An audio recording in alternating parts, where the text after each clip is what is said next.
Well, greetings, people of the internet. Unky Joe here, Unky Joe's Playhouse. Today, Tank Talk episode number 6, I think it is. Yeah. So I'm going to give you an updated status on all of my tanks. And today we're going to talk about some of the changes I've made to my tanks and why I've made that decision and what I'm going to do with some other tanks moving forward. So if this is your kind of thing, then you've tuned in to the right video. We're also going to talk about my favorite hang on back filters and why I chose them and why you should probably maybe take my advice. All right, so in my never ending quest for the perfect aquarium stuff, I got one of these. And keep in mind, I'm using this gimbal for the first time. So, what I did was I picked up a couple of different filters for between 5 and 10-gallon tanks. And there's one, and here is the other. And I have to say, out of the two, I like this one much better. It just seems to have more of the bells and whistles and the features that I like to have in a filter, and that is a big compartment to store filter media or biological media or whatever. This one has a surface skimmer, although it requires, I don't know how much it's skimming, and it has an adjustable flow so that I can adjust the flow going into the tank. This one is a smaller version of that same idea. There you go. And but as you can see, it's much smaller. Much smaller. It takes a much smaller filter. And yeah, in fact, one of the filters inside I had to remove because it was obstructing the flow. It is adjustable. However, yeah, just not enough capacity. And then, of course, there's this one down here, which I'm just not a big fan of at all. And this is the I forget the brand, but I have never. This is so cheaply built. I mean, the ones that I just showed you are above and beyond this lowly filter here. So I liked it so much, I went ahead and got another one here for this guy, and I'm glad I did. And it gives a nice, gentle flow that my fish seem to like. Got some babies in here. I got some plants in here. I got some snails in here. I got a bunch of stuff in here. I need to clean the glass on the inside because it's got some algae on it. So the brand I like so much is the Laqual, and this is an XP5. I got two of these. These are still my preference, the Tidal 35 and the Tidal 55, which I've got over here. These are excellent filters for the money. I've got another one down here on my Tetra tank right back there. There you go. And then the one I didn't care that much for is the Forza PFE. Now they have larger sizes, and granted, this one was only actually for an 8-gallon tank, so I took a liberty with it and used it on a 10 instead. But you got to break the rules. But my preferred filter for a 10-gallon right now is the Laqual. We'll see if it stands up. It seems pretty well made. It fits together better than that other pile of junk I've got in there. I don't even know the brand, but anyway, there you go.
Alright, so it's Saturday. It must be time to play with the tanks. So I got them all filled with water. You know, I try to do my tank maintenance on Saturday after the live stream. And actually it's after dinner now. And I just got finished probably about 3:30, 4 o'clock. So today I had a lot of plans. The main goal was to separate all the males from the females of the guppies because their breeding is kind of out of control. That happens with guppies. You have to keep them separate, the males from the females, and then pick your breeding pairs. So as best I could, you can see my females outnumber the males by a large margin. And tell them large margin sent you. These are all the females that I was able to get out, and you can see I've got some like lemon colored females down here, a couple of them. The females, I really don't know how to breed guppies. It's a work in progress, but there are traits and colors you want to look for in the females, the males, and as soon as I know what those are, I'll let you know. And then down here I have separated all the males, and you can see that these are clearly males because they're slender, they're smaller than the females, and they have bright colorful tails. Now there are still some little bitty babies in here, and they're too young for me to sex, so I've left them in here. And there were some females I haven't been able to catch yet, but the majority down here are all males. Now the tank that I'm about to show you to the right was a black sand tank, and you notice I've got some plants in here in little planters just kind of thrown in here, and those came out of this tank. This used to be the black sand tank. So item one, I didn't like the black sand tank. It just it was too hard to keep clean. It was designed, this is my actual breeding tank. This is where I want to put fish that I want to breed and I want to have fry from them. Now right now, this is the last generation of fish. These fish were in here. I totally changed the substrate on here and did not remove the fish.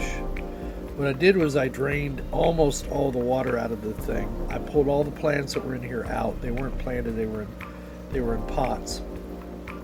And then I just poured gravel over the top. I got as many fish out of here as I could. Poured the gravel over the top of the black sand, which is still on the bottom because it's full of nutrients, right? It's full of fish waste and food and all kinds of other stuff. So if I were to plant something in here, it would probably grow. But anyway, I digress. I'm not going to be putting plants in here other than they will be in these terracotta pots. And the reason for that is because I will have to catch fish in and out of this tank frequently, and I don't want to have to deal with moving plants or pulling plants out of the substrate. So, plus now I can see how many fish are in here. Before, this was just a haven for hair algae. There's still a little bit left on the filter there. It had the brown algae on the side. I've cleaned it as best I could. I'll get some snails in here and maybe a pleco. I'll have to get a place for the pleco to hide, get some wood. So I'll get something. The only thing I want to put in this tank are my breeding pair of guppies and their offspring. And then I want to be able to move the plants around and the wood, anything I need to do to be able to catch fish out of it, because it was a royal pain catching fish, spending most of my afternoon catching fish out of these two tanks. Don't get me wrong, I enjoyed it, but you know, there are some other things I can be doing with my time. And then we've got this tank here, which is my other, these are all 10-gallon tanks. So I've got my breeding pairs separated, and I'll do a little studying on how to match guppies. Then this tank is just kind of a conglomeration. I've got a lemon guppy, a female in there. Then I've got some mollies, the speckled black and white. Some are brown and or yellow and black. And then I've got I've got some male guppies in here. I need to pull them out and put them into the harem, and some baby fish in here as well. When I was moving fish around earlier, some of them ended up in here. As I tried to pull the male guppies out, a couple of the babies came with them. So All right, so here's the 40-gallon tank on the stand that I built about a year ago now, and it's got my gouramis in there. You can see they come right up to the glass now. They always think it's feeding time. I have some beautiful fish in here. It's lightly planted. You can see I've got some baited, or some, I've got some guppies in here, some male guppies. I've got some mollies. I've got the gouramis. I've even got some baby fish in here. I got this fish over here. It likes to keep itself to itself. It's another gourami. I think it's a honey gourami. And it's, it's not dying or anything. It's not sick. It just likes to keep to itself. And there it's trying to, these fish just follow me wherever I go because they think they know I'm the guy with the food. And then this snail, I don't know if the snail has died or not. We're trying to decide if it has.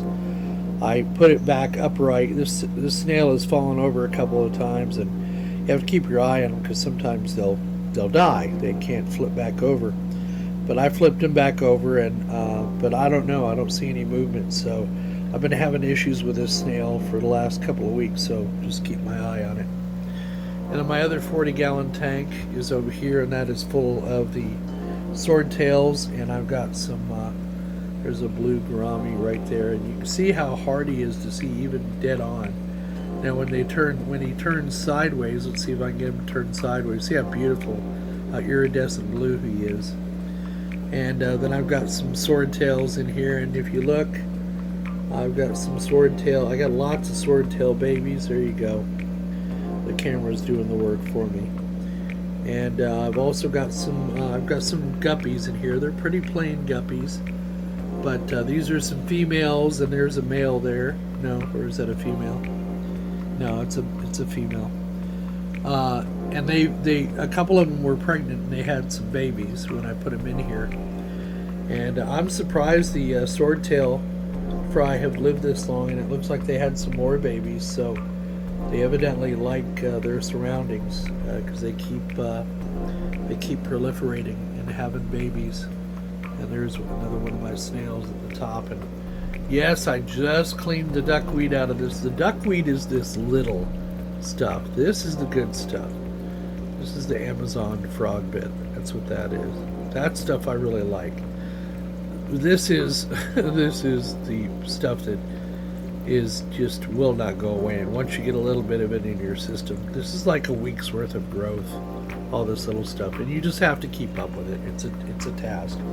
Now this tank down here that we're about to spend a little quality time with was a dirted tank that I then converted to a tank with a safety Zorb in it. And this is a plastic rock, but these are real plants in here. I got some sword. I've got some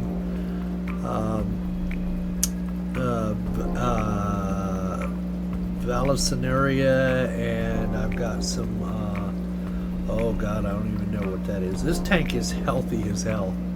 This tank, I put 10 shrimp in this tank a month ago, and just look, they're everywhere. They're all over the place. Here's my mystery snail. And it's full of guppies. Now these guppies have just been in here over a year. They just breed with however they want to. You're also going to notice I've got now hang-on back filters on all my tanks. All my 20s, all my 10s, all my tanks. And that's because I like on 2 filters, under gravel and hang on back, and I've got a combination of both those in this tank. And this tank never fails to just please the hell out of me. I just leave it alone. I feed it. I don't deal with the algae in it. It's got a Plecostomus or a pleco in there somewhere. I just enjoy it, and I let it take care of itself. I never do water changes on any of these tanks. I just simply add water as needed, and just kind of let the tanks do what tanks do. This tank over here is my tetras. So I've got some neon tetras in here. I've got some I don't know if these are Brazilian tetras. I forget the big tetras. They're not real aggressive. They're territorial. And I got that little tetra down there. I think that's a bleeding heart tetra. I don't remember. My neons, these are the survivors from the ick. This tank had ick when I first got these fish. The tank is now settled in and is doing well. And I've got live plants in it, just like I do in all my tanks. And this one doesn't have a whole bunch of that horrible weed on top, but it does have Amazon frog bit, which I do like. And again, another hang-on back filter. And then this last tank over here, the last 20-gallon breeder. This is my original dirted tank, and it is still dirted. And I'm not going to break it. Now look how clean the sand looks now. I don't know why. I guess it's gone into the soil underneath. But this tank, again, little to no maintenance. All I do is add water. There were a plethora of shrimp in here. Just regular old, everyday, I forget the type of shrimp they were. And I think they're all in the back. I don't see any shrimp. Maybe the camera will find them. I don't know if they died off or the water parameters got out of whack. I haven't seen any shrimp in here in a while. I thought I saw some at the back the other day, but evidently I may have been incorrect about that. So if I see any in this video, I'll notate it as I edit. But I don't see any shrimp in here anymore. But the guppies are doing what guppies do. They're thriving. Alright, so now we're out here in the den, and this is my leaker, 10-gallon leaker tank. And it got moved in here because, you know, it's a place to store plants or to quarantine fish or whatever. Right now it's got some snails and some plants, and that's about it. Now this tank is one I really didn't know what to do with. I want to get another 20-gallon tank down here, and I will come this spring or this fall. But this is a 20-gallon tank I really didn't try too hard on. I just put it together, and I let it cycle, and I threw some fish in and some wood, and it just look where we are today. I mean, what can I say? It's a thriving tank. We've got these are fish from my 55-gallon tank that I was running out of room in there, and I said, well, let me throw some plants and some wood in here and some babies. And when I put these black and white mollies in here, or these speckled mollies, they were wee babies. And as you can see, they're growing up, they're thriving. And again, the trick is a good substrate, which is that clay,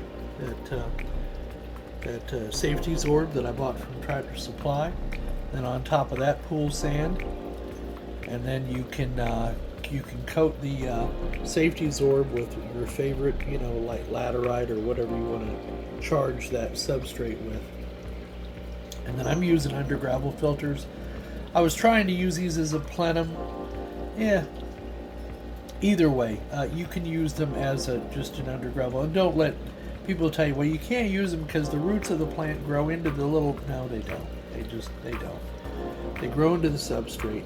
But the idea is to create an area where you can store nutrients for the plants. Otherwise, you would have to put what are called root tabs in here to keep the plants fed. But the fish feed the plants. The fish waste and the excess food breaks down, and the plants absorb that and convert that into green leaves and CO2. So there you go. That's how they work. And again, I got a plethora of plants in there. You can't put too many plants in your tank. And speaking of a planted tank, yeah. I just trimmed it last weekend, I swear to you. And yeah, here we go. This tank is getting old. This tank is near on 20 years old. And it's probably going to need to be resealed. I better not say anything and jinx myself. But this tank, again, just look at the life in here.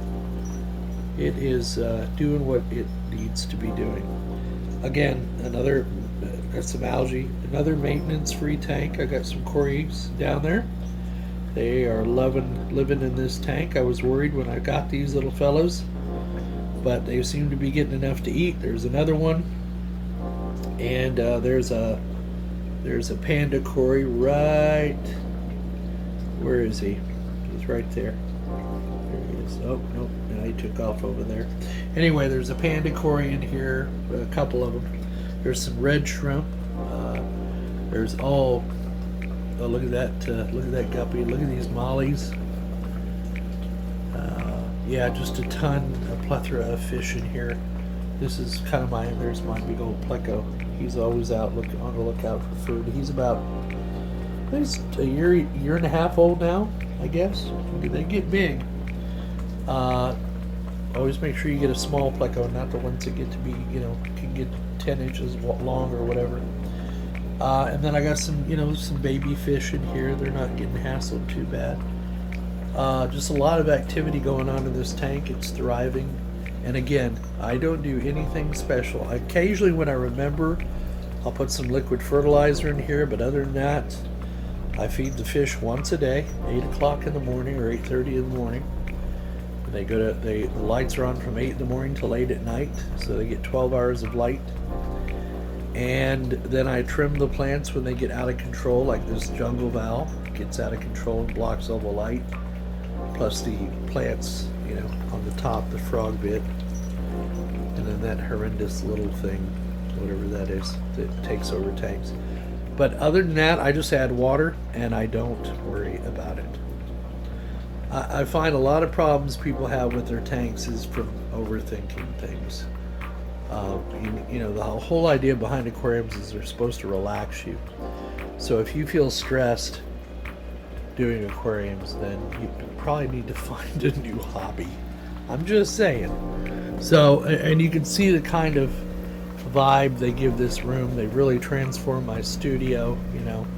Not a lot of people care about fish keeping, but those of you that do, you know what I'm talking about. It gives you a special kind of warm feeling to know that you're able to create something that's a living ecosystem, and it looks nice, and it really reduces your stress level. You've got a nice place. I got a nice place here to sit and relax and just watch the fish and not worry about anything else. So. And then I got my little cubby over here where I do my work, and it works for me. Some people, this setup wouldn't work, but this setup works really well for me. So there you go. Well, there you go. Not real exciting. Aquariums aren't that exciting unless you're into the hobby. So for those of you that have tuned in to enjoy the hobby along with me, thank you. I appreciate it, and I like sharing what I've learned about aquariums. So. Now this aquarium that I modified, this 10-gallon, is strictly going to be for those guppies to breed in, and it's just easier not to plant plants in there permanently. I can put some guppy grass in there, some stuff for the babies to hide in, and then I can easily move that stuff out of the way if I need to get fish out of there, if I want to take the males out to give the females a break after they've been impregnated, that kind of thing. And it makes it easier later down the road to separate out the fish by sex. It's a lot easier to do it in a small tank than it is in a big one. They have less room to hide. So, and your mileage might vary. Now, I just went in over the top of the black diamond blasting sand that was there. It doesn't have a lot of nutrient value in it. I mean, it's got... sand's not that great for holding nutrients, but it does have old fish waste and fish food, and all that helps. It's not like I'm going to be planting anything into the substrate, but the other thing that helps do is keep the tank cycled. It's got good bacteria in there, and it's less impactful on the fish, and we still got that stabilized ecosystem set up in there. And, plants, even though they're only in pots, will help take the nasty stuff out of the water and make it healthier for the fish. So plants are always good, whether you plant them permanently in there or whether you put them in there in pots, as I'm going to do. Either way is fine. So we hope you found this video entertaining and informative. As always, please give us a thumbs up down below if you liked the video. Subscribe if you're not already a subscriber, and click that little notification bell to be notified of new videos when they come out.